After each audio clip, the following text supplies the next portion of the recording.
யோ நைனா, exam முடிஞ்சிச்சு. இனிமேட்டு துண்டு கேம் விளையாடுறது தான் பிளானு. என்ன கேம் விளையாடாதான் யாருன்னா சொன்னீங்க டும்மாச்சிருவேன் அப்படின்னா அதெல்லாம் அப்படிதான். சரி நான் எக்ஸாம் தான் முடிஞ்சுல, நல்ல காலேஜா பாருங்க சேர்த்துடலாம். காலேஜா?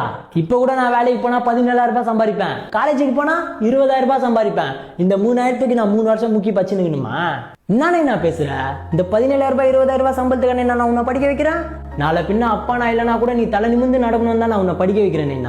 ஒண்ணு மட்டும் நல்லா தெரிஞ்சுக்கோ, படிப்பால ஒருத்த மேல போறதும் உண்டு, பணத்தால ஒருத்த மேல இருந்து கீழே வரதும் உண்டு. துட்டு தான் நம்ம கிட்ட இருந்து ஏமாத்தி புடுங்கி தின்னுருவாங்க, ஆனா படிப்பை நம்ம கிட்ட இருந்து ஏமாத்தவும் முடியாது, புடுங்கவும் முடியாது.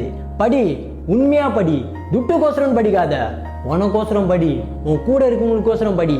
அப்பா நான் தான் படிக்கல, கூலி வேலை செஞ்சு நிற்கிறேன், நீ படிக்கல. நீ எவ்வளவு பெரிய ஆளா வருவே? நீ பணம் தான் பெருசுன்னு நினைச்சேன், ஆனா பணத்தை விட படிப்பு பெருசுன்னு சொல்லிட்டு நீங்க என்ன புரிய வச்சிட்டீங்கப்பா. சரி போ பா, நான் வக்கீலுக்கு படிக்கலான்னு முடிவு பண்ணிட்டேன்ப்பா. வக்கீலுக்கா? படினேன்னா வக்கீலுக்கு படிச்சு யார மாதிரி வர போறீங்க?